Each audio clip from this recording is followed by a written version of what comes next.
मी सांगणार आहे उद्या टीचरला. मम्मा मी परत नाही खेळणार असं काय. खरं का? खरं, पिंकी प्रॉमिस. तुमच्यापैकी बऱ्याच लोकांनी प्लांटशीट बद्दल ऐकलं असेल, बरोबर ना? हॉस्टेलमध्ये राहणाऱ्या तर 99% लोकांना माहिती असेल की हा काय प्रकार, कोणाचं ना कोणाचं ऐकलेलं असतं की कसं असतं. बट हे हॉस्टेलला गेल्यावर 11वी-12वीला मला कळलं की हे प्लांटशीट नावाचा असा काहीतरी प्रकार असतो. But I was shocked today की माझी 6 वर्षांची मुलगी आत्ता फक्त UKG ला आहे आणि ती मी जेव्हा घरी आली मला ती बोलते, मम्मा S आणि नोच्या चिट्स बनवून दे मला. मी म्हटलं कशासाठी? मला वाटलं काहीतरी खेळते म्हणून मी तिला असं लिहून दिलं टिक मार्क्स करून S अँड नो वगैरे. And then she was like, ते पेन्सिल ठेवली, पेन्सिलवर पेन्सिल ठेवली आणि असं, आणि ते फिरलं की ते असं, आणि हा लाईट बंद करू नकोसा, लाईट बंद करू नकोसा, नाहीतर ती हे येईल काहीतरी शब्द वापरत होती. तर मग मी तिला विचारलं की हा काय प्रकार आहे मला सांग. देन तिने मला सांगितलं की आज स्कूलमध्ये माझे फ्रेंड्स हे खेळत होते आणि त्यांनी ते 4 ठिकाणी असं लिहिलं होतं, इकडे 2 इकडे येस, इकडे 2 इकडे नो.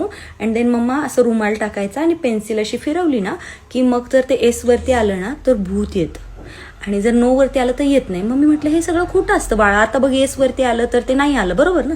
तर म्हणे नाही, ते लाईट बंद केल्यावर रात्रीचं येतं. म्हणजे तुमच्या लक्षात येतात का काही गोष्टी की बरेचसे पेरेंट्स आपल्या मुलांना जेवण करताना ते जेवत नाही म्हणून मोबाईल देतात किंवा उगीच त्यांना म्हणजे इकडे तिकडे बिझी ठेवण्यासाठी, स्वतःची कामं उरकण्यासाठी मोबाईल देतात.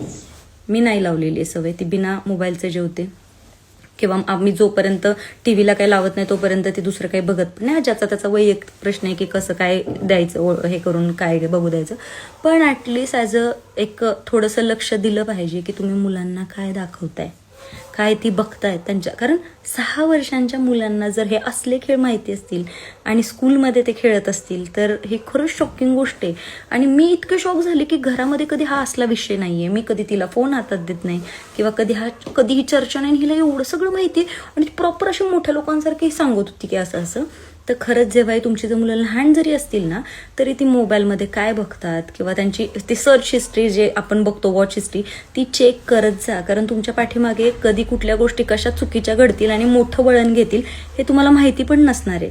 सो प्लीज बी अवेअर आपल्या मुलांना मोबाईल हातामध्ये देताना की ते काय बघतात. प्लीज लक्ष राहू द्या. कारण तुम्ही स्वतःचं तर हे करूनच टाकाल पण जे दुसरे लोक आहेत ते पण याच्यामध्ये इन्व्हॉल्व्ह होणार. आणि कितीतरी गोष्टी आपण बघितल्यात की ह्याच्यामध्ये मुलांनी वरतून हे केलं असं किंवा सुसायडल अँड ऑल सगळ्या गोष्टी. सो आपल्या घरापर्यंत ही गोष्ट आली आहे का, सुरुवात झाली आहे का, याकडे प्लीज पेरेंट्स लक्ष द्या. आणि मोबाईल एकतर देऊच नका आणि जरी दिला तरी प्लीज तुमचा वॉच त्याच्यावरती राहू द्या, कंट्रोल तुमचा राहू द्या की काय बघतायत तुमची मुलं. सिरियसली म्हणजे हे खूप शॉकिंग आहे आणि खूप डेंजरस.